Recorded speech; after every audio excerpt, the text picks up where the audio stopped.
Magnanakaw! Isang malamig na boses ang pumunit sa maingay na pag-uusap sa loob ng kantin ng ospital. Huminto ang lahat.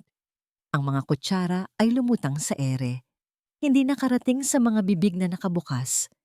Ang mga mata na kanina'y nakatuon sa pagkain ay iisa na lang ang tinitingnan. Nakatayo sa gitna ng lahat si Elara. Ang kaninang nangiti niya. Dahil sa pag-aabot ng baon sa isang matandang bantay na walang pananghalian, ay nanigas sa kanyang mga labi. Hindi ka lang pala kabit, patuloy ng boses. Si Celestine, ang asawa ni Dr. Alonso, nakatayo siya roon, perpekto sa kanyang mamahaling damit. Ang muka ay parang isang maskara ng galit at pagkasuklam. Mandaraya ka pa. Sa isang mabilis na kilos, inilapag ni Celestine ang isang maliit na piraso ng papel sa mesa ni Elara, isang resibo. Iyan ba ang halaga mo? Tanong ni Celestine, ang boses ay sapat na para marinig ng buong silid.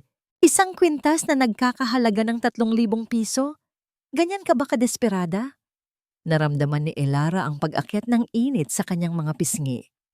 Ang bawat mata sa paligid ay parang isang karayom na tumutusok sa kanyang balat. Ang resibo. Ito yung resibo ng kwintas na regalo sa kanya ni Alonso noong nakaraang linggo. Sabi ni Alonso, ito ay isang simpleng regalo lang, isang pasasalamat. Pero sa mga mata ni Celestine, ito ay ebidensya ng isang kasalanan. Parang huminto ang mundo do ni Elara. Nabibingi siya sa biglaang katahimikan. Ang tanging naririnig niya ay ang mabilis na pagtibok ng sarili niyang puso. Sumagot ka! Sigaw ni Celestine. Hindi makagalaw si Elara. Ang kanyang mga paa ay parang nakapako sa sahig. Gusto niyang magsalita, ipagtanggol ang sarili, pero walang boses na lumalabas. Dahil sa kaibuturan ng kanyang puso, alam niyang may katotohanan sa sinasabi ni Celestine. Hindi sa pagnanakaw, kundi sa pagiging kabit. Sa isang iglap, tumalikod si Elara at tumakbo, walang direksyon. Ang tanging gusto niya ay makalayo sa mga matang mapanghusga.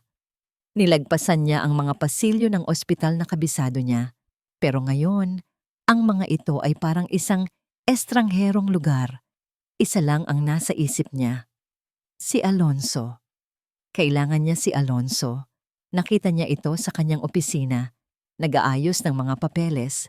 Nag-angat ito ng tingin. At ang ngiti nito ay unti-unting nawala nang makita ang itsura ni Elara. Elara? Anong nangyari? Si Celestine, sabi niya, habol ang hininga. Nasa kantin siya. Alam niya ang lahat. Inaasahan ni Elara na makikita ang gulat o galit sa mukha ni Alonso. Inaasahan niyang tatayo ito, yayakapin siya, at sasabihing aayusin niya ang lahat. Pero nanatili itong nakaupo. Bumuntong hininga ito, isang malalim at pagod na buntong hininga. Alonso, listen to me, Elara. Sabi nito sa wakas, ang boses ay kalmado. Masyadong kalmado. We need to be practical about this. Practical? Ang puso ni Elara ay parang piniga. Anong ibig mong sabihin? Tumingin ito sa kanya at sa mga mata nito, wala na ang init na dati niyang nakikita. Ang nandoon ay isang malamig na distansya. Hindi ko iiwan si Celestine. Alam mo yan mula pa sa simula. Gumuho ang mundo ni Elara sa pangalawang pagkakataon sa loob lamang ng ilang minuto. Pero sabi mo, alam ko kung anong sinabi ko. Putol nito sa kanya. Pero may mga bagay na hindi mo maiintindihan. This is complicated. Ang pamilya ko, ang reputasyon ko. Hindi na pinakinggan ni Elara ang mga sumunod na sinabi. Ang bawat salita ay isang sampal, isang kumpirmasyon ng kanyang katangahan. Tumalikod siya, hindi na nagsalita pa. Bawat hakbang palayo sa opisina nito ay parang isang milya ang bigat. Nakarating siya sa isang tahimik na pasilyo, malayo sa lahat. Sumandal siya sa malamig na pader, hinahayaan ang mga luhang kanina pa niya pinipigilan na dumaloy ng malaya. Ang kanyang kamay ay nanginginig na pumasok sa loob ng kanyang bag. Kinapa niya ang isang maliit at nakatuping papel. Ang resulta ng kanyang laboratory test kaninang umaga. Dahan-dahan niya itong binuksan. Nakatatak doon ang isang salita na dapat sana'y magdudulot ng kaligayahan. Isang salita na ngayon ay parang isang hatol. Positive. Ang piraso ng papel sa kanyang kamay ay tila may sariling bigat. Ang dapat sanang simula ay naging wakas. Ang dapat sanang balita ng pag-asa ay naging simbolo ng kanyang pagkawasak. Nakatayo pa rin si Elara sa pasilyo, pero ang isip niya ay lumilipad sa ibang panahon. 1 taon na ang nakalipas, sa isang pasilyo ring tulad nito, pero mas malamig, mas puno ng takot. Naalala niya ang amoy ng gamot at antiseptiko, ang mahinang tunog ng makinang sumusubaybay sa tibok ng puso ng kanyang ina. Hinang-hina na ito noon. Sabi ng mga doktor, kailangan ng isang mamahaling operasyon. Isang operasyong kailanman ay hindi nila mapag-iipunan. Umiiyak siya sa isang sulok noon nang may tumapik sa kanyang balikat. Si Dr. Alonso. Hindi pa sila ganoon kalapit noon. Isa lamang siyang hamak na student nurse at ito ay isang respetadong doktor. Ako na ang bahala sa lahat, sabi nito sa kanya. Ang boses ay puno ng awtoridad at kabaitan. At gaya ng isang anghel, tinupad nito ang kanyang salita. Ginamit nito ang kanyang koneksyon. Kinausap ang mga pinakamagagaling na surgeon. At nang tanungin niya kung paano siya makakabayad, ngumiti lang ito. Ang mahalaga ay gumaling ang nanay mo. Ang bayad, magpagaling ka lang sa pag-aaral mo. Nang gabing iyon, habang tinitingnan niya ang kanyang ina na mahimbing na natutulog pagkatapos ng matagumpay na operasyon, ipinangako ni Elara sa kanyang sarili. Gagawin niya ang lahat para masuklian ang kabutihang iyon. Isang utang na loob na kasing halaga ng buhay ng kanyang ina. Hindi niya alam na ang utang na yon ang magiging kadena niya. Sinabi ko na sa'yo, di ba?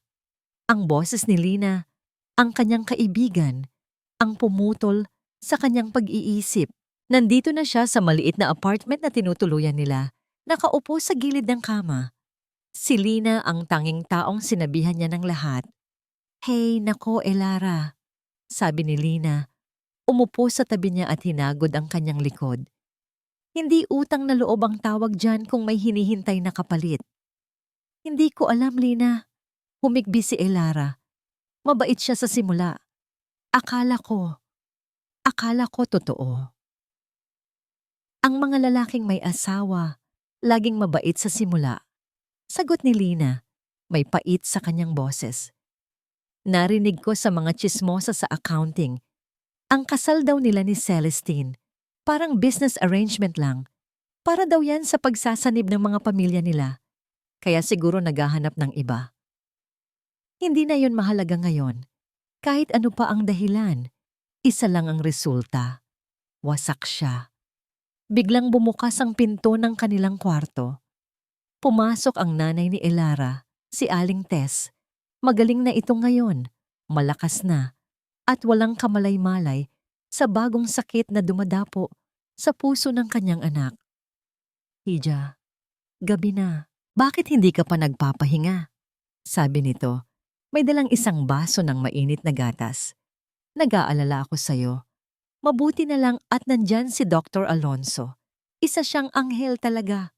Parang isang kutsilyo ang bawat salita na tumagos sa dibdib ni Elara. Ngumiti lang siya ng pilit at kinuha ang gatas. Salamat po, Nay. Nang makaalis na ang kanyang ina, muling bumuhos ang kanyang mga luha. Paano niya sasabihin ang katotohanan? Ang katotohanang sisira sa perpektong imahe ng anghel na tumulong sa kanila. Ang katotohanang maaring maging dahilan ng pagbalik ng sakit nito. Habang iniisip niya ito, umilaw ang kanyang cellphone sa ibabaw ng kama. Isang mensahe. Mula kay Alonso. Nanginginig ang kanyang mga kamay nang buksan niya ito. Hindi ito isang paghingi ng tawad. Hindi ito isang pangungumusta. Ang nakasulat ay, "Meet me. We need to fix this. Huwag mo akong ilaglag." Ang lugar na pinili ni Alonso ay isang coffee shop na hindi nila madalas puntahan. Malamig sa loob, artipisyal ang ilaw, at halos walang tao. Sa labas, namumuo ang dilim, isang anino na tila gumagapang papasok sa salaming bintana. Umupo si Alonso sa kanyang harapan, hindi makatingin ng diretsyo. Nag-order ito ng kape na hindi naman niya ginalaw. "Okay ka lang ba?" Basag nito sa katahimikan. Isang mapait na ngiti ang gumuhit sa labi ni Elara. "Seryoso ka ba sa tanong mo?" Yumuko si Alonso, pinaglaruan ang asukal sa mesa. "Look, Elara, I'm sorry sa nangyari kanina. Hindi dapat nag-eskandalo si Celestine. Iyon lang, isang paumanhin para sa eskandalo, hindi para sa sakit na idinulot nito, hindi para sa kasinungalingan." "Bakit, Alonso? Bakit mo hinayaan?" Tanong ni Elara. Ang boses ay nanginginig. "Akala ko ba may plano tayo?" Sa wakas, nag-angat ito ng tingin. At sa mga mata nito, nakita ni Elara ang sagot bago pa man nito sabihin. Walang plano. Hindi kailanman nagkaroon ng plano. "Makinig ka," sabi ni Alonso. Ang boses ay mahinahon, pero walang init. Kinuha nito ang briefcase sa tabi at may inilabas mula roon. Isang makapal na brown na envelope. Dahan-dahan niya itong itinulak sa ibabaw ng mesa, papunta kay Elara. "Ano to?" tanong ni Elara. Bagamat alam na niya, nararamdaman niya. "Isang solusyon," sabi ni Alonso. "Sapat na halaga para makapagsimula ka ulit. Malayo dito. Pwede kang pumunta sa Cebu, sa Davao, kahit saan mo gusto, para sa ikabubuti ng lahat." Naramdaman ni Elara na nanlamig ang kanyang mga kamay. "Pinaalis mo ako." Hindi ito tanong. Ito ay isang katotohanan. "Inaayos ko to, Elara," sabi ni Alonso. May bahid ng iritasyon sa kanyang boses. "This is the practical thing to do. Hindi mo kilala ang pamilya ko, lalo na ang nanay ko. Hawak niya ang lahat. Kung malalaman niya ang tungkol sa'yo, mas magiging komplikado ang lahat." Ang bawat salita ay isang patak ng lason. Hindi niya ito pinoprotektahan. Pinoprotektahan niya ang sarili niya. Hinawakan ni Elara ang kanyang tiyan. Ang munting sikreto sa loob nito na dapat sanay kanilang kaligayahan. Paano ang... Hindi niya matuloy ang salita. Paano ang bata? Bumuntong hininga si Alonso. Ang tunog na yon ay mas masakit pa sa isang sampal. Ito ang tunog ng pag-iwas, ng kawalan ng pananagutan. Kasama na dyan sa envelope ang para maayos yan, sabi nito, umiiwas ng tingin. "Ipalaglag mo, Elara, habang maaga pa." Sa isang iglap, nawala ang lahat ng sakit. Nawala ang lahat ng luha. Ang pumalit ay isang malamig at matigas na galit. "Hindi mo naiintindihan," bulong ni Alonso na para bang kinukumbinsi ang sarili. "Pati si Celestine. Biktima rin siya dito." Pero hindi na nakinig si Elara. Dahan-dahan, hinubad niya ang manipis na silver na kwintas na suot niya. Ang kwintas na may maliit na star pendant. Ang unang regalo ni Alonso sa kanya. Maingat niya itong ipinatong sa ibabaw ng mesa, katabi ng makapal na envelope ng pera. Ang presyo ng kanyang pag-ibig at ang presyo ng kanyang pananahimik magkatabi. Tumayo siya. "Elara, sandali." Hindi niya ito pinansin. Kinuha niya ang envelope. At sa harap ng nagulat nitong muka, ibinato niya ito pabalik sa dibdib nito. Nagkalat ang ilang mga piraso ng pera sa sahig. Tinitigan niya ito ng diretso sa mata. Sa unang pagkakataon mula kanina, wala nang bakas ng luha sa kanyang mga mata. Ang nandoon ay tapang. "Ang utang ko sa iyo ay buhay ng nanay ko," sabi niya. Ang bawat salita ay matigas at malinaw. "Pero ang anak ko, bayad na sa lahat ng kahihiyan na binigay mo." Pagkatapos noon, tumalikod siya, tuwid ang likod, at hindi na lumingon pa. Kinabukasan, nagpasa si Elara ng kanyang resignation letter. Maikli lang ang nakasulat. Walang paliwanag, walang paninisi. Tanging ang mga salitang personal na dahilan. Habang iniaabot niya ang papel sa hepe ng mga nurse, naramdaman niya ang pagsasara ng isang pinto sa kanyang buhay. Ang pangarap na pinaghirapan niya, ang propesyong minahal niya, ay kailangan niyang talikuran. Ang pag-uwi sa kanilang maliit na bahay sa barangay ay parang pagpasok sa isang bagong mundo. Isang mundong mas tahimik, mas mabagal, at mas mapanghusga. Hindi nagtanong ng marami ang kanyang ina, si Aling Tess. Pero sa mga mata nito, nakikita ni Elara ang pag-aalala. Nakikita niya ang mga tanong na hindi nito masabi. May problema ba sa trabaho, anak? Tanong nito isang hapon habang nagkakape sila. Wala po, Nay. Gusto ko lang po munang magpahinga. Sagot ni Elara, umiiwas ng tingin. Nag-away ba kayo ni Dr. Alonso?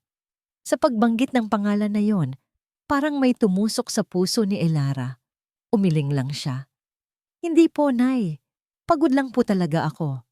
Tumigil na sa pagtatanong ang kanyang ina, pero ang katahimikan sa pagitan nila ay mas mabigat pa kaysa sa anumang salita. Lumipas ang mga linggo. Ang kaunting ipon ni Elara ay unti-unting nauubos. Ang kanyang tiyan ay unti-unti nang lumalaki. Isang sikretong pilit niyang itinatago sa ilalim ng mga maluluwag na duster.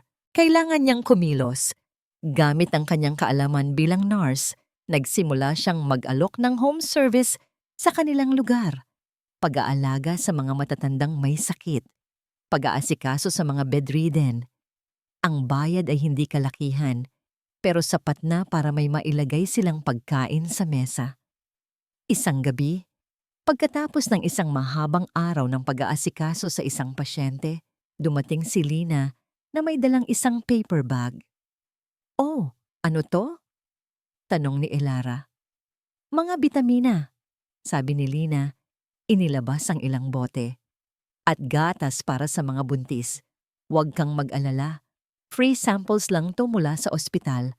Kesa itapon, dinala ko na sa'yo. Alam ni Elara na nagsisinungaling si Lina, pero hinayaan na lang niya.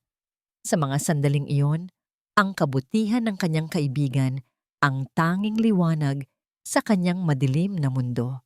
Niyakap niya si Lina ng mahigpit. Salamat, bulong niya. Isang umaga, habang nagwawalis si Elara, sa kanilang bakuran, lumapit ang kanilang kapitbahay na si Aling Nena. Elara, iha, sabi nito, bumubulong na parang may sikreto. May itatanong lang sana ako. May bisita ka bang mayaman na laging dumadlaw? Kumunot ang noo ni Elara. Wala po, Aling Nena. Bakit po? Kasi, patuloy ng matanda. May napapansin akong isang itim na kotse, mamahalin. Laging nakaparada doon sa kanto. Walang bumababa, pero parang laging nakatingin dito sa inyo. Kinabahan si Elara. Baka po nagkakamali lang kayo. Siguro nga, sabi ni Aling Nena, pero ang tingin nito ay puno pa rin ng pagtataka. Pumasok si Elara sa loob ng bahay. Ang puso ay kumakabog. Sino ang magmamanman sa kanya? Si Alonso ba? O mas malala? Si Celestine? Pinilit niyang iwaksi ang takot. Marami siyang kailangang gawin. Nagpunta siya sa likod bahay para maglaba. Habang kinukusot ang mga damit, ang isip niya ay lumilipad. Paano niya sasabihin sa kanyang ina ang tungkol sa kanyang pagbubuntis? Paano niya palalakihin ang isang bata ng mag-isa?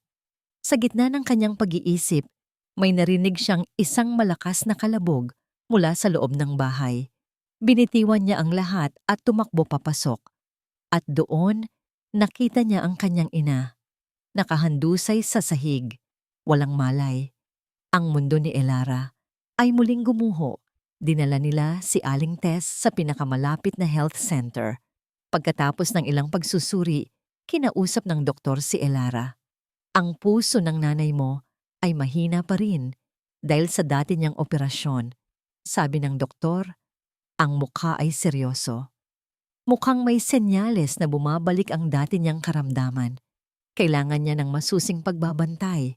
At higit sa lahat, bawal siyang ma-stress, bawal ang matinding emosyon. Ang bawat salita ng doktor ay parang isang pako na lalong nagbaon kay Elara sa kanyang kinasasadlakan.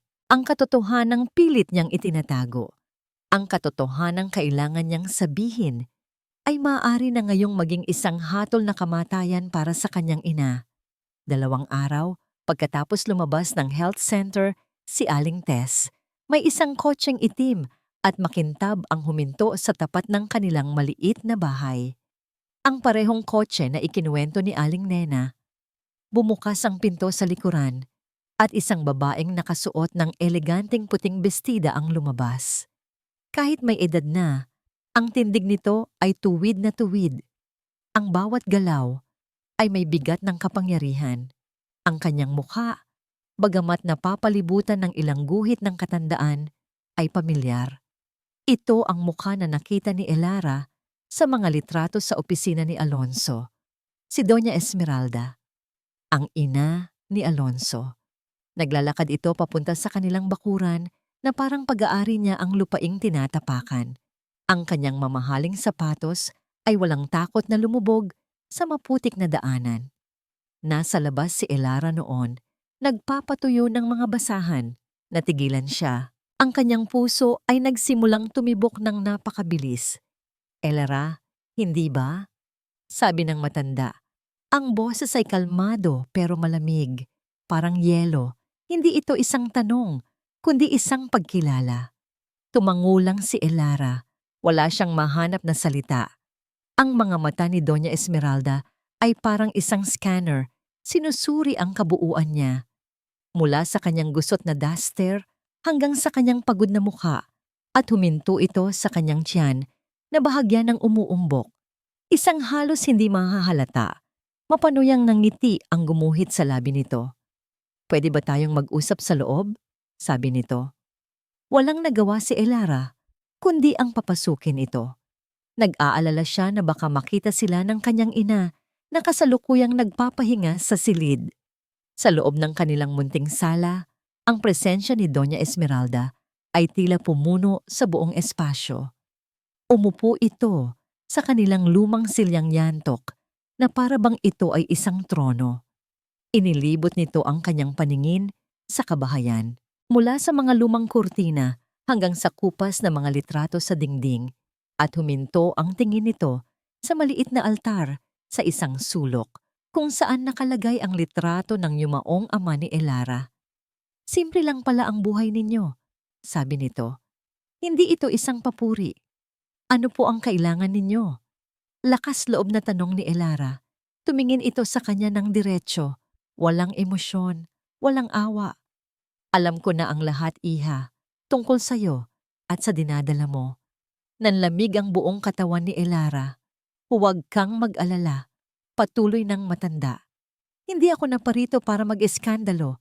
Nandito ako para mag-alok ng isang maayos na solusyon. Inilabas nito mula sa kanyang mamahaling bag ang isang litrato. Isang litrato ng isang magandang bahay sa probinsya sa tabi ng dagat. Ito, sabi nito, isang bahay na nakapangalan sa'yo. Bibigyan kita ng buwanang allowance na higit pa sa kinikita mo sa ospital. Lahat ng pangangailangan mo at ng bata, sasagutin namin. Mabubuhay ka ng komportable, malayo sa gulo. May pag-asa na sumilay sa puso ni Elara, pero agad din itong namatay nang marinig niya ang kasunod na sinabi. Isang kondisyon lang, sabi ni Doña Esmeralda. Pagkatapos mong isilang ang bata, ibibigay mo siya sa amin. Lalaki siyang tagapagmana ng pamilya. Isang tunay na Devilla. At ikaw, malaya ka ng mamuhay kung paano mo gusto. Ang usapang ito ay mananatiling sa ating dalawa lamang. Parang binuhusan ng nagyayelong tubig si Elara. Hindi ito isang alok. Ito ay isang transaksyon. Pinabibili sa kanya ang sarili niyang anak. Hindi. Pautal-utal niyang sabi. Hindi ko po kayang gawin yan. Ang mukha ni Doña Esmeralda ay hindi nagbago. Para bang inaasahan na niya ang sagot na ito. Huwag mong gawing komplikado ang lahat, iha, sabi nito. Ang boses ay mas bumaba, mas may babala. May mga bagay na mas malaki pa sa atin. Kahit si Celestine, natutunan niya ang leksyon na yan. Kumuha ito ng isang card mula sa kanyang pitaka at ipinatong ito sa mesa. Isang business card. Nakasulat doon ang pangalan ng isa sa mga pinakamagaling at pinakakilalang abogado sa buong bansa. Tumayo na ito para umalis. Huminto ito sa may pintuan at muling nagsalita. Hindi na lumingon pa. Ito ang tulong. O ang kalaban mo. Ikaw ang pumili.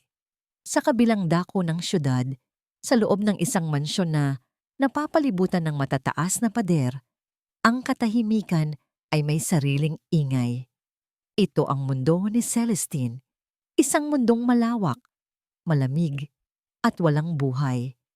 Naglalakad siya sa pasilyo. Ang bawat hakbang ng kanyang tsinelas na gawa sa seda ay umaalingaw-ngaw sa sahig na gawa sa marmol.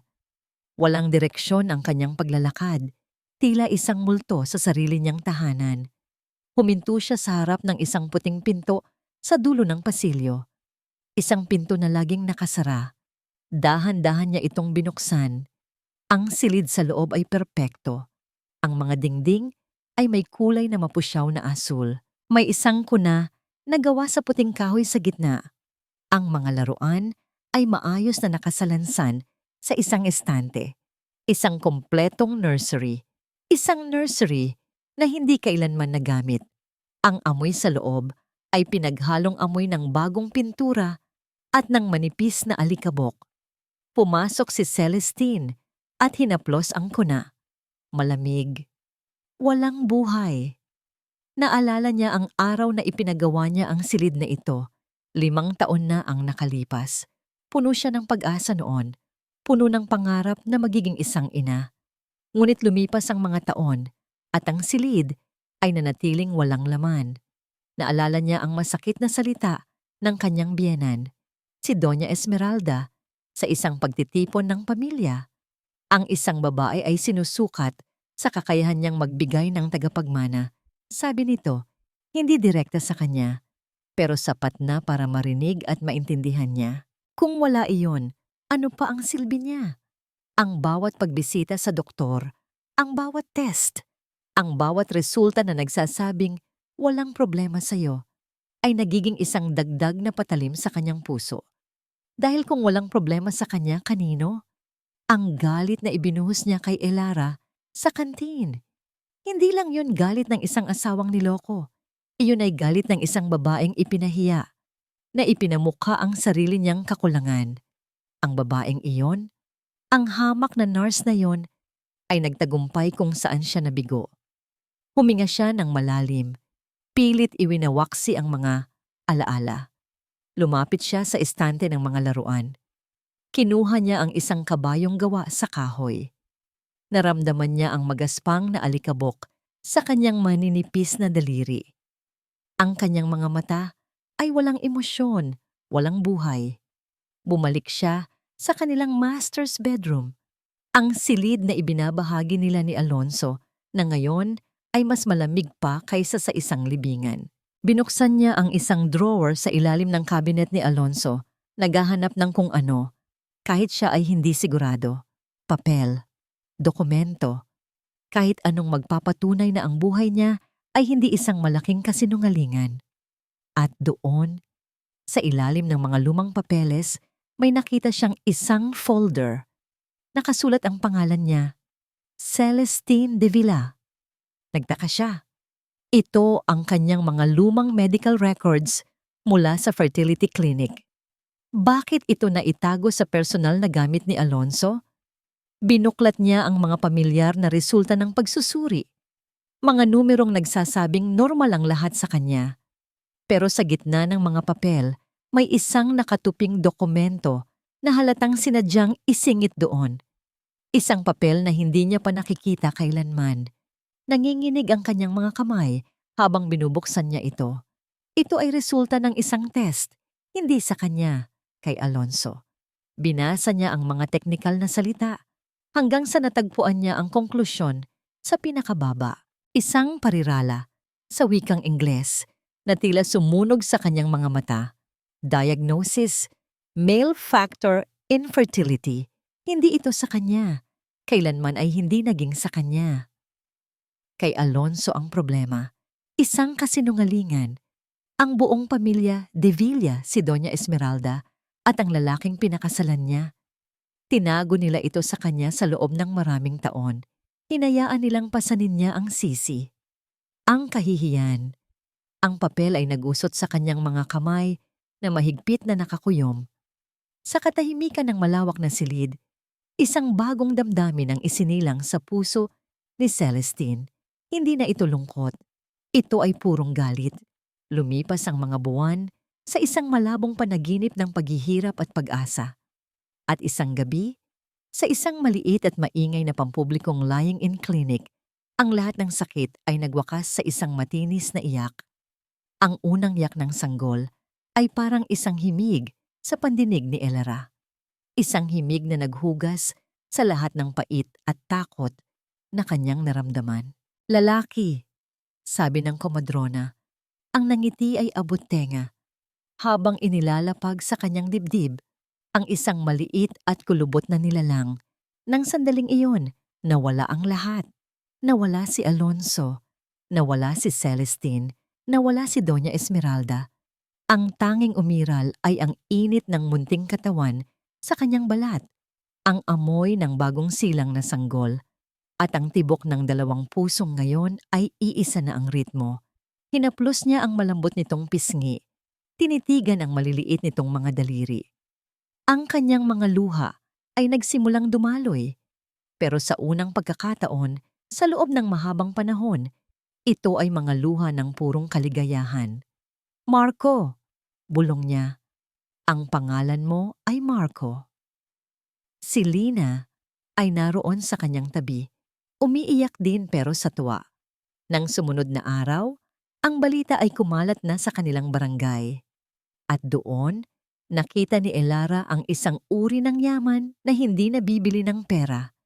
Dumating si Aling Nena, ang dati tsismosa, na may dalang isang mangkok ng mainit na sabaw ng manok. Ang isa pang kapitbahay ay nag-abot ng isang bag ng mga lumang lampin at damit ng sanggol na pinagliitan na ng kanyang apo. Ang may-ari ng maliit na sari-sari store sa kanto ay nagpadala ng ilang lata ng gatas. Ang komunidad na dati tila mapanghusga ay naging kanyang kanlungan. Sa kanilang mga simpleng regalo, naramdaman ni Elara na hindi siya nag-iisa. Isang gabi, habang mahimbing na natutulog si Marco sa kanyang tabi, inabot ni Elara ang kamay nito. Ipinasok niya ang kanyang hintuturo sa maliit na palad ng sanggol at agad itong humigpit ng hawak. Isang maliit na puwersa, pero para kay Elara, ito ang pinakamatibay na bagay sa buong mundo. Kahit anong mangyari, bulong niya sa natutulog na sanggol, hindi ka bibitawan ni nanay. Makalipas ang isang linggo, habang nagpapatulog siya kay Marco, may kumatok sa kanilang pinto.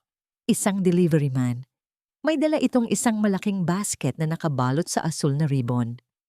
Para po kay Elara Santos, sabi ng lalaki. Nagtataka man ay tinanggap niya ito. Walang nakasulat na pangalan kung kanino galing. Nang buksan niya ito, bumungad sa kanya ang mga gamit na sa panaginip lang niya kayang bilhin. Mamahaling gatas, mga branded na lampin, malalambot na damit at kumot ng sanggol. Sa halip na matuwa, kinabahan si Elara. Alam niya kung saan maaaring manggaling ang mga ito. Isa lang ang pamilyang may kakayahang magpadala ng ganito. Ito ba ay isang suhol? Isang paalala? Ang kanyang takot ay nagkatotoo kinabukasan. May isa na namang kumatok. Hindi ito delivery man. Isa itong lalaking nakapormal na damit, may dalang isang makapal na brown envelope na may selyo ng korte. Ikaw po ba si Elara Santos? Tanong ng lalaki sa pormal na tono. Tumango si Elara, yakap-yakap si Marco na tila ba may gustong umagaw dito. Iniabot sa kanya ng lalaki ang envelope. Nanginginig ang kanyang mga kamay habang binubuksan ito. Sa loob ay mga papeles na puno ng mga salitang hindi niya maintindihan. Pero ang mga unang salita sa pinakaibabaw ng dokumento ay malinaw. malinaw na parang isang kidlat na gumuhit sa kanyang harapan. Petition for guardianship. At sa ilalim nito, ang pangalan ng nagpetisyon, Esmeralda de Villa. Ang dahilan, ang kasalukuyang tagapag-alaga, si Elara Santos, ay walang kakayahang pinansyal at moral na palakihin ang bata. Ang mga legal na dokumento ay parang mga tinik sa kamay ni Elara. Bawat salita ay isang akusasyon, bawat parirala ay isang paghatol. Walang kakayahang pinansyal, walang moralidad. Ang mga salitang iyon ay umuulit-ulit sa kanyang isipan, isang lason na unti-unting pumapatay sa kanyang diwa. What? Sigaw ni Lina nang ipakita niya rito ang mga papeles. This is war, Elara. Hindi tayo pwedeng sumuko na lang. Kinuha ni Lina ang kanyang cellphone at nagsimulang maghanap. May mga libreng legal aid, mga abogado para sa mga mahihirap. Hindi ito laban ng pera, Elara. Laban ito ng isang ina. Sa tulong ni Lina, natagpuan nila ang isang maliit na opisina sa isang lumang gusali sa Maynila. Ang abogado ay isang matandang lalaki na nagngangalang Attorney Romero. Ang kanyang opisina ay puno ng mga nagtataasang tumpok ng mga folder. Ang kanyang mukha ay mabait, pero ang kanyang mga mata ay puno ng pagod na karanasan. Pinakinggan niya ng mabuti ang bawat salita ni Elara. Tiningnan niya ang mga dokumento. Bumuntong hininga siya. Malaking pamilya ang binabangga natin, iha, sabi ni Attorney Romero sa mahinang boses. Ang mga De Villa, kilala sila. Gagamitin nila ang lahat laban sa'yo. Huminga ng malalim si Elara. Kaya ko po ang lahat, attorney, para sa anak ko. Tumango ang matandang abogado. Sige, lalaban tayo. Naglabas siya ng isang notepad. Pero kailangan kong malaman ang lahat. May trabaho ka ba ngayon? Umiling si Elara. Sino ang ama ng bata? Nag-atubili siya. Si Dr. Alonso de Villa po. Napatigil sa pagsusulat si Attorney Romero. Tumingin ito sa kanya at sa mga mata nito, nakita ni Elara ang bigat ng laban na kanilang haharapin. Ito ay magiging mas mahirap kaysa sa inaakala mo. At naging mahirap nga. Ang balita ay mabilis na kumalat sa kanilang barangay. Pero hindi na ito ang balita tungkol sa isang ina na nagsilang. Ang kumalat ay ang kwentong pinalabas ng mga De Villa. Ang kwento tungkol sa isang desperadang nurse na ginamit ang kanyang katawan para umakyat sa buhay. Isang babaeng masama, isang babaeng hindi karapat-dapat maging ina. Ang dating mga ngiti ng kapitbahay ay napalitan ng mga bulungan. Ang may-ari ng sari-sari store na dating nagbigay ng gatas ay bigla na lang siyang hindi pinapansin. Naramdaman ni Elara ang pagbuo ng isang pader sa kanyang paligid. Isang pader na gawa sa tsismis at panghuhusga. Isang hapon, habang nagpapatulog siya kay Marco sa loob ng bahay, nakita niya mula sa bintana ang kanyang ina, si Aling Tess. Nakaupo ito sa isang bangkito sa kanilang bakuran, may hawak na walis tingting. Sa kabilang kalsada, may isang grupo ng mga babae na nagbubulungan habang nakatingin sa kanilang bahay. Hindi nagsalita si Aling Tess. Hindi ito sumigaw. Nakaupo lang ito roon, nakatingin ng diretso sa kanila. Isang tahimik na bantay, isang ina na pinoprotektahan ang kanyang anak sa tanging paraan na alam niya. Isa-isang umalis ang mga tsismosa, tila hindi kinaya ang tahimik na pagbabantay ng matanda. Kinagabihan, nakatanggap ng tawag si Attorney Romero. May kakaibang tawag akong natanggap, sabi nito kay Elara sa telepono. Isang babae, hindi nagpakilala, pero may sinabi siyang subukan daw nating kunin ang medical records ni Alonso de Villa. Baka daw may makita tayong interesante doon. Nagtaka si Elara. Sino ang tatawag para magbigay ng ganoong impormasyon? Bago pa man niya masagot ang sariling tanong, ang kanyang gabi ay muling ginulo ng isang katok sa pinto. Isang marahan, pero tiyak na katok. Nag-aalangan siyang naglakad papunta sa pinto. Bitbit pa rin si Marco. Baka isa na namang opisyal ng korte o isang kapitbahay na gustong makiusyoso. Pagbukas niya ng pinto, ang kanyang paghinga ay tila ninakaw. Nakatayo sa kanyang harapan ang huling tao na inaasahan niyang makita. Si Celestine. Hindi ito galit. Hindi ito sumisigaw. Ang mukha nito ay kalmado. Ang mga mata ay malamig at mahirap basahin. Nakatingin ito hindi sa kanya, kundi sa sanggol na yakap niya. Gusto kong makita ang bata, sabi ni Celestine. Ang boses ay walang emosyon. Naramdaman ni Elara na humigpit ang yakap niya kay Marco. Ang babaeng sumira sa kanyang dignidad sa harap ng maraming tao ay nakatayo ngayon sa pintuan ng kanyang munting tahanan. Isang bahagi ng isip niya ay sumisigaw na isara ang pinto. Ngunit ang isa pang bahagi ay gustong malaman kung bakit. Tumabi siya para bigyang daan si Celestine. Walang imbitasyon pero pumasok ito. Ang maliit nilang sala ay tila lalong lumiit sa presensya ni Celestine. Ang suot nitong damit at ang amoy ng mamahaling pabango ay hindi bagay sa kanilang simpleng pamamahay. Hindi umupo si Celestine. Nanatili itong nakatayo. Ang mga mata ay nakatuon lamang sa sanggol na nasa bisig ni Elara. Dahan-dahan itong lumapit. Napaurong si Elara. Isang natural na reaksyon ng isang inang pinoprotektahan ang kanyang anak. Ngunit huminto lang si Celestine sa isang ligtas na distansya. Tinitigan nito si Marco ng matagal.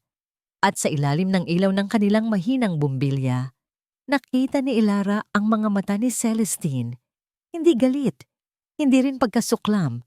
Ang nakita niya ay isang bagay na mas malalim, isang uri ng pagod na pagnanasa. Kamukha siya ni Alonso, sabi ni Celestine. Ang boses ay mahina. Opo, tanging sagot ni Elara. Muling nagkaroon ng katahimikan. Isang katahimikang mas mabigat kaysa sa mga sigaw sa kantin noon. Kinakaya mo ba? Tanong ni Celestine. Ang tingin ay nasa bata pa rin. Nagulat si Elara sa tanong. Hindi niya inaasahan ang kahit anong pahiwatig ng pag-aalala mula sa babaeng ito. Kakayanin, matatag niyang sagot. Para sa kanya. Sa mga sandaling iyon, gumalaw si Marco sa kanyang pagkakatulog. Ang isa niyang maliit na kamay ay kumawala sa pagkakabalot sa kumot at naghahanap ng mahahawakan. Nagkataon, dumapo ito at humawak sa daliri ni Celestine na nakababa sa kanyang tagiliran. Bahagya itong napapitlag, isang mabilis na pag-atras ng katawan na parabang napaso. Tumingin ito sa maliit na kamay na nakakapit sa kanyang daliri at sa isang saglit, nakita ni Elara ang isang guhit ng matinding kalungkutan sa mukha nito. Mabilis ding binawi ni Celestine ang kanyang kamay. Tumuwid ito ng tayo at ang maskara ng pagiging malamig ay bumalik sa kanyang mukha. Nandito lang ako para makita siya, sabi nito. Tila bumalik na ang dati niyang tono. Tumalikod na ito at nagsimulang maglakad palabas. Nakahinga ng maluwag si Elara. Ngunit bago pa ito tuluyang makalabas ng pinto, huminto si Celestine at nagsalita ng hindi lumilingon. Huwag kang masyadong magtiwala sa asawa ko, sabi nito. Pero mas huwag kang magtitiwala sa biyenan ko. Pagkatapos ng mga salitang yon, tuluyan na itong lumabas, nag-iwan kay Elara na puno ng pagtataka at isang bagong uri ng kaba. Ano ang ibig sabihin ni Celestine? Isang babala ba yon? O isa na namang uri ng laro? Kinabukasan, ang kanyang mga tanong ay tila nagkaroon ng simula ng isang sagot. Isang lalaking nakamotorsiklo na nakasuot ng helmet na ganap na tumatakip sa kanyang mukha. Ang huminto, saglit sa tapat ng kanilang bahay. Walang sabi-sabi, inihagis nito ang isang maliit na brown envelope sa kanilang bakuran bago mabilis na humarurot palayo. Nanginginig na pinulot ni Elara ang sobre. Magaan lang ito. Walang pangalan ng nagpadala, walang anumang marka. Pumasok siya sa loob ng bahay at maingat na binuksan ito. Sa loob, mayroon lamang dalawang bagay. Ang una ay isang piraso ng papel na nakatupi, isang photocopy. Nang buklatin niya ito, agad niyang nakilala ang format, isang resulta ng laboratory test. Binasa niya ang pangalan ng pasyente, Alonso de Villa, at sa ibaba, ang resulta ng pagsusuri na halos ikalumo niya sa sahig sa pagkabigla.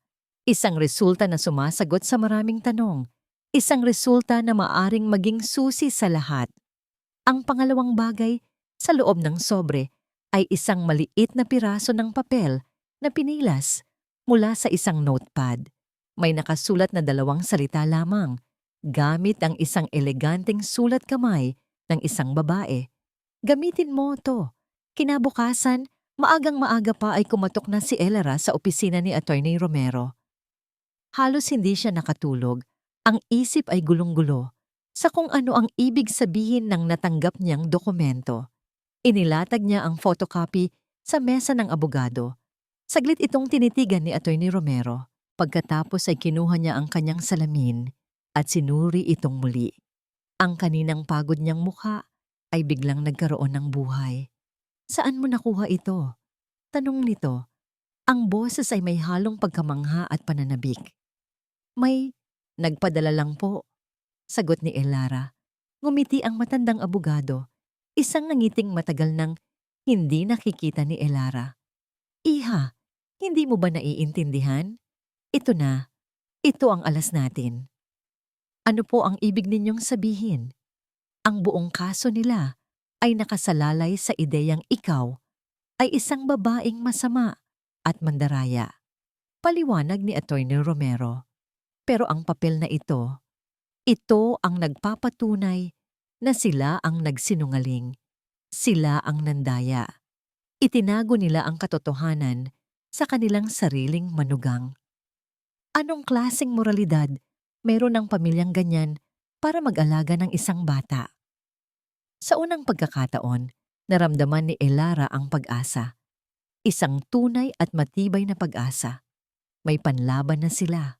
Samantala, sa mansyon ng mga De Villa, ang hapunan ay isang ritual ng katahimikan. Tanging ang tunog ng mga kubyertos na tumatama sa mamahaling plato ang maririnig. Binasag ni Celestine ang katahimikan. Naisip ko lang, sabi niya, hindi tinitingnan ng sinuman. Tungkol sa kaso, hindi ba't mas maganda kung iurong na lang natin? Huminto sa paghiwa ng pagkain si Doña Esmeralda. Ang mga mata nito ay matalim na tumingin sa kanya. At bakit mo naman nasabi yan, Celestine? Dahil marumi ang laban na ito, sagot ni Celestine, kalmado pa rin. At nakabatay sa isang kasinungalingan. Mag-ingat ka sa iyong mga sinasabi. Sa wakas, nag-angat ng tingin si Celestine at sinalubong ang mga mata ng kanyang biyenan. Wala nang takot doon. Bakit po? Dahil sasabihin ko ang totoo? Bakit ninyo itinago sa akin ang resulta ng test ni Alonso sa loob ng maraming taon? Natahimik si Doña Esmeralda. Si Alonso naman ay napayuko, hindi makatingin. Hindi ko nahahayaang gawin ninyo akong kasangkapan sa mga plano ninyo, sabi ni Celestine. Tumayo siya. Tapos na akong maging perpektong asawa na walang silbi. Hindi na niya hinintay ang sagot. Tinalikuran niya ang hapagkainan at ang 2 taong sumira sa kanyang buhay. Kinabukasan, ginawa ni Celestine ang isang bagay na matagal na niyang hindi ginagawa. Nag-drive siya ng mag-isa. Nagpunta siya sa isang ampunan sa labas ng syudad, isang lugar na minsan na niyang binisita para sa isang charity event. Naglakad siya sa gitna ng mga batang naglalaro. Ang kanilang mga tawa, ang kanilang mga sigaw, ito ang mga tunog na pinangarap niya para sa sarili niyang tahanan. Bago umalis, iniwan niya sa Madre Superior ang isang tseke. Isang halagang halos ikaluwa ng mga mata ng madre. Para po saan ito? Tanong ng madre. Para sa mga bata. Sagot ni Celestine. Isang maliit at malungkot na ngiti ang sumilay sa kanyang mga labi. Para mabigyan sila ng pagkakataong hindi ko kailanman nakuha. Sa bahay naman ni Elara, habang pinaghehele niya si Marco, patuloy na nag-vibrate ang kanyang telepono. Mga tawag at text mula kay Alonso. Hindi niya ito sinasagot. Isang beses, pinakinggan niya ang voicemail. Elara, please, mag-usap tayo. Patawarin mo ako. Nagkamali ako. Ang boses nito ay puno ng pagsisisi at desperasyon, pero para kay Elara, huli na ang lahat. Binura niya ang mensahe. Isang araw, bago ang nakatakdang unang pagdinig sa korte, habang kinakarga niya si Marco, tumawag si Attorney Romero. Inaasahan ni Elara ang magandang balita. Pero ang boses ng abogado sa kabilang linya ay mabigat. Elara, may problema. Ano po iyon, attorney? Akala ko ba ayos na ang lahat? Biglang binawi ni Doña Esmeralda ang kanyang petisyon kaninang umaga. Nakahinga ng maluwag si Elara. Kung ganoon, tapos na po ang laban. Hindi, sagot ni Attorney Romero. Mas nagsisimula pa lang dahil may bagong petisyon na isinampa. Hindi na si Doña Esmeralda. Sino po? Huminga ng malalim ang abogado bago sumagot. Ang ama ng bata. Si Alonso de Villa, hinihiling niya sa korte ang solong karapatan sa pag-aalaga sa bata. Dahil bilang ama, siya raw ang may pinakamagandang kakayahang magbigay ng magandang kinabukasan para sa kanyang anak. Ang loob ng korte ay mas malamig pa kaysa sa pasilyo ng ospital. Ang bawat bulong ay umyeho. Ang bawat pag-ubo ay isang ingay. Nakaupo si Elara sa isang mahabang upuang kahoy. Yakap-yakap si Marco na mahimbing na natutulog, walang kamalay-malay sa digmaang ipinaglalaban para sa kanya. Sa kanyang tabi ay si Attorney Romero. Ang muka ay seryoso habang binabasa ang mga huling tala. Sa kabilang panig ng silid, nakaupo si Alonso. Nakasuot ito ng isang mamahaling suit. Ang buhok ay maayos na naka-slick back. Sa kanyang tabi ay ang abogadong nasa business card na ibinigay ni Doña Esmeralda. Mukha itong matalas, kumpiyansa, at mamahalin. Nagsimula ang pagdinig. Unang nagsalita ang abogado ni Alonso. Ang kanyang boses ay malakas at puno ng awtoridad. Bumabagay sa silid na yon. Your Honor, simula niya. Nandito kami ngayon para sa kapakanan ng isang bata. Isang batang inosente na nararapat lamang magkaroon ng pinakamagandang kinabukasan. Inilatag niya ang mga dokumento, mga bank statement ni Alonso na may milyon-milyong piso, titulo ng mga ari-arian, mga litrato ng mansyon ng mga De Villa na may malawak na hardin at swimming pool. Ang kliyente ko, si Dr. Alonso De Villa, ay isang respetadong doktor. Mayroon siyang stabilidad sa pananalapi. Mayroon siyang kakayahang ibigay sa kanyang anak ang pinakamagandang edukasyon, ang pinakamagandang pangangalagang medikal, isang buhay na komportable at walang hirap. Pagkatapos ay tumingin siya kay Elara, isang tingin na puno ng pagmamaliit. Samantalang ang ina, si Miss Elara Santos, ay walang trabaho, nakatira sa isang barong-barong. Walang maipapangakong kinabukasan sa bata, maliban sa kahirapan. Sinubukan ni Attorney Romero na ipasok ang ebidensya tungkol sa pagkabaog ni Alonso. Objection, Your Honor. Mabilis na sabi ng abogado ni Alonso. That document is irrelevant to the case. Ang pinag-uusapan dito ay ang kakayahan ng kliyente ko na maging isang ama, hindi ang kanyang nakaraang medical history. Sustained, sabi ng hukom. Parang isang suntok sa sikmura ni Elara ang salitang iyon. Ang kanilang alas ay bigla na lang naging walang silbi. Ang bawat salita ng abogado ni Alonso ay isang patalim na sumusugat sa pagkatao ni Elara. Pinalabas siyang desperada, isang babaeng walang moralidad, isang ina na, bagamat may pagmamahal, ay hindi sapat. Sa gitna ng pagdinig, itinigil muna ito ng hukom para sa isang maikling recess. Habang nagkakagulo ang mga tao, nagtama ang mga mata nila ni Alonso mula sa magkabilang panig ng silid.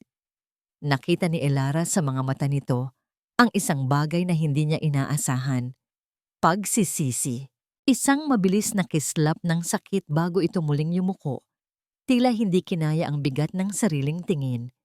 Habang naghihintay, napansin ni Elara ang isang pamilyar na figura sa pinakalikurang upuan, si Celestine. Nakatayo siya roon, tahimik na nakamasid. Ano ang ginagawa niya rito? Para ba siyang manonood ng isang palabas? O may iba pa siyang dahilan? Nang bumalik na ang lahat, nagsalita ang hukom. Ang kanyang tingin ay nakatuon kay Elara. Ang kanyang mukha ay seryoso. Tila nakumbinsi na sa mga argumentong narinig. Ginang, sabi ng hukom, ang boses ay formal at walang emosyon. Naiintindihan ko ang pagmamahal ng isang ina, ngunit ang korte ay kailangang magdesisyon batay sa kung ano ang pinakamabuti para sa bata. Huminga ito ng malalim. Kaya tatanungin kita ng isang huling tanong. Tumingin ito ng diretso sa mga mata ni Elara. Ginang, bukod sa pagmamahal, ano pa ang maibibigay mo sa iyong anak na hindi kayang ibigay ng ama niya? Ang tanong ng hukom ay umalingaw-ngaw sa buong silid. Isang tanong na idinisenyo para ipamukha sa kanya ang kanyang kahinaan. Isang tanong na ang tanging tamang sagot ay wala. Ang lahat ay nakatingin sa kanya, naghihintay. Ang abogado ni Alonso ay mayroon ng isang mapanagumpay na ngiti sa kanyang mga labi. Huminga ng malalim si Elara. Tumingin siya sa natutulog na mukha ng kanyang anak. Ang munting anghel na ito ang nagbigay sa kanya ng lakas na hindi niya alam na mayroon siya. Dahan-dahan siyang tumayo. Your Honor, sabi niya, ang boses ay nanginginig sa simula, ngunit unti-unting tumaatatag. Maari po ba akong magsalita, hindi bilang respondent, kundi bilang isang ina? Tumingin siya hindi sa hukom, kundi sa lalaking nasa kabilang panig ng silid. Tumingin siya ng diretso sa mga mata ni Alonso. Alonso? Sabi niya, wala ng doktor. Tanging ang pangalan ng lalaking minsan niyang minahal at ang ama ng kanyang anak. Naaalala mo ba noong una kong hawakan si Marco? Ang sabi mo, ang yaman mo, maibibigay mo sa kanya ang buong mundo. Pero ang totoo, Alonso, ang mundo ng isang sanggol ay hindi malawak. Ang mundo niya ay kasya lang sa mga bisig ng kanyang ina. Hindi niya pinansin ang pagtatangkang pagpapatigil sa kanya ng abogado ni Alonso. Nagpatuloy lang siya. Maari mong bilhin ang pinakamahal na kuna, sabi niya. Pero hindi mo mabibili ang init ng yakap sa hating gabi kapag nilalagnat siya. Maari mong upahan ang pinakamagagaling na yaya, pero hindi mo mapapalitan ng isang ina na kabisado ang bawat ngiti at bawat hikbi ng kanyang anak. Walang sumisigaw, walang umiiyak. Ang tanging naroroon ay ang bigat at katotohanan sa bawat salita ni Elara. Ituturo mo sa kanya kung paano maging mayaman, pero sino ang magtuturo sa kanya kung paano maging mabuting tao? Sino ang magtuturo sa kanya ng kahalagahan ng respeto, ng pagpapakumbaba, ng pagtayo sa sariling mga paa, kahit gaano kahirap?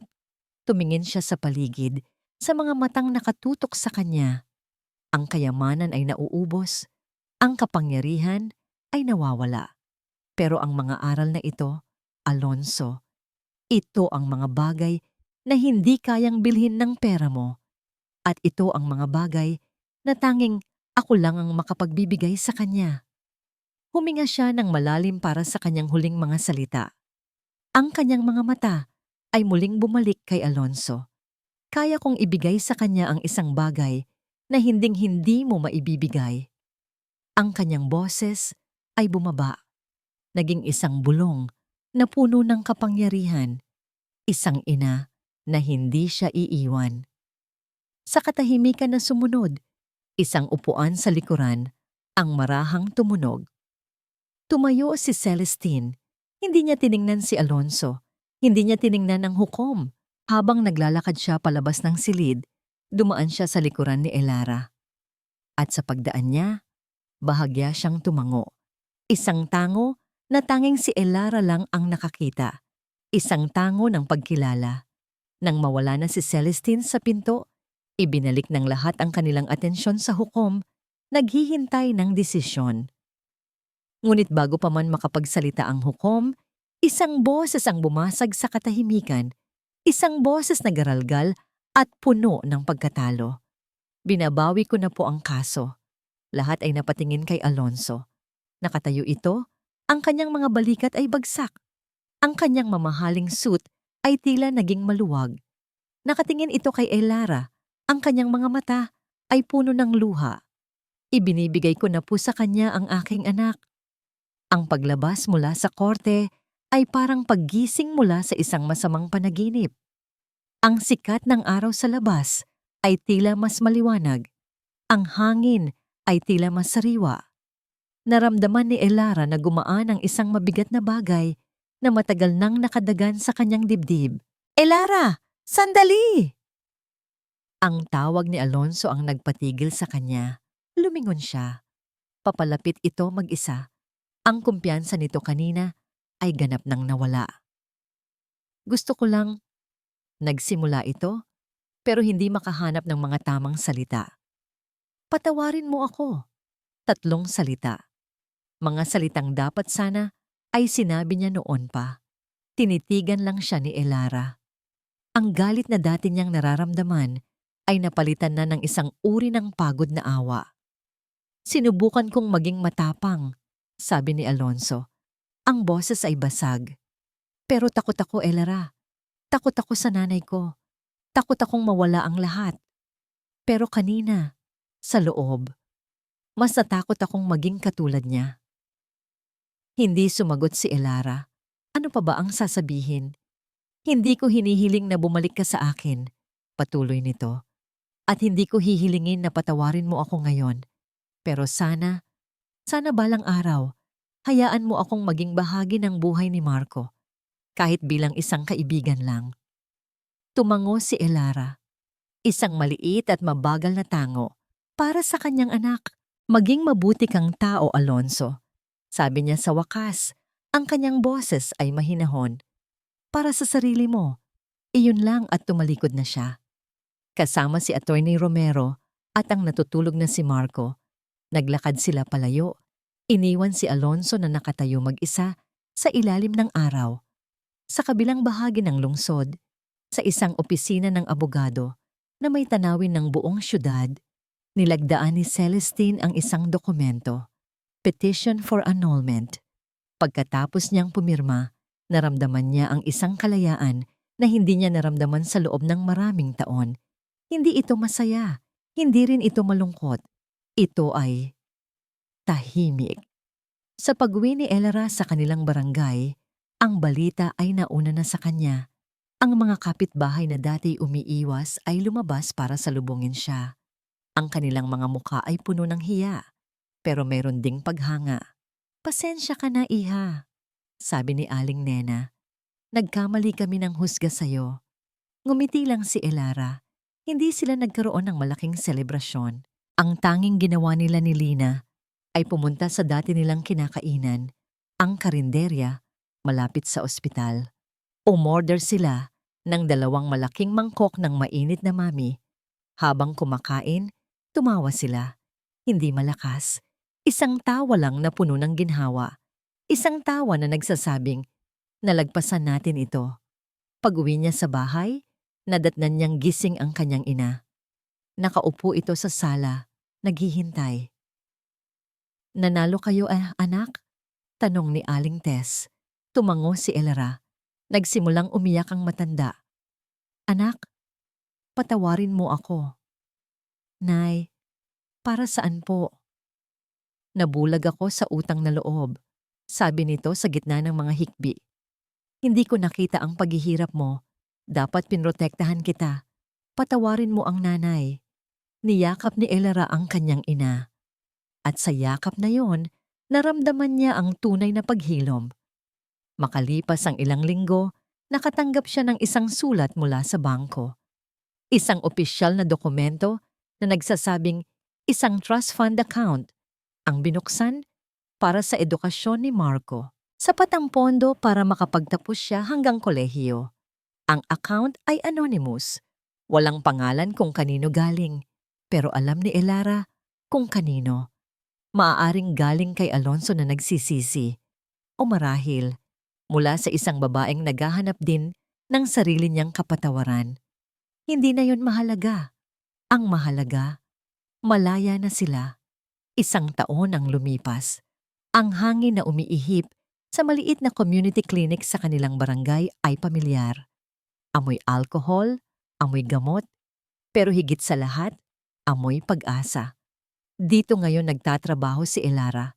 Mas maliit ang sahod kaysa sa dati niyang ospital, pero ang puso niya ay mas malaki at mas kontento. Ang kanyang mga pasyente ay ang kanyang mga kapitbahay. Ang mga ina na dati nagbubulungan tungkol sa kanya ay siya na ngayong nilalapitan para sa payo tungkol sa kanilang mga anak. At sa bawat pagtulong niya, unti-unting nabubura ang mga huling bakas ng sakit ng nakaraan.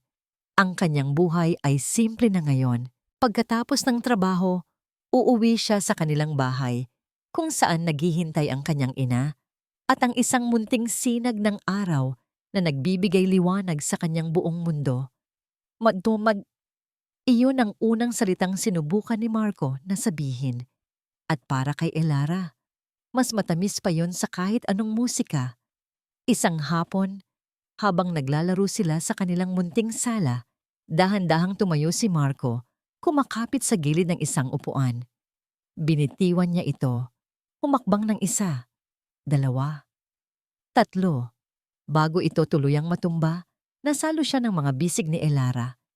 Sa mga sandaling iyon, habang yakap-yakap niya ang kanyang anak na tumatawa, naramdaman ni Elara ang pagtulo ng kanyang mga luha.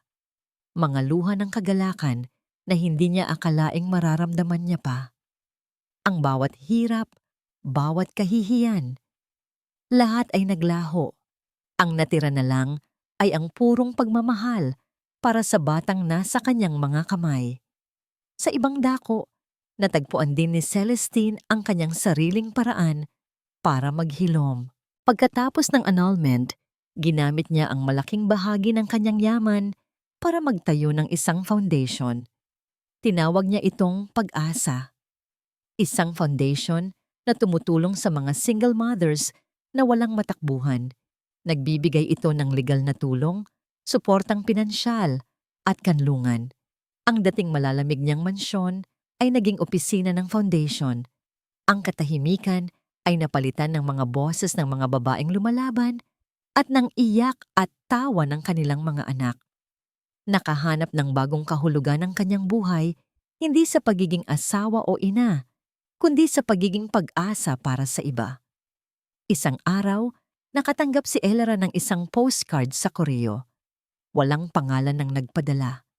Ang nasa larawan ay isang napakagandang dalampasigan na may puting buhangin at asul na tubig. Isang lugar na payapa. Sa likod nito, may iisang salita lamang na nakasulat sa isang pamilyar at eleganteng sulat kamay. Salamat! Napangiti si Elara. Hindi niya kailangang malaman kung kanino galing.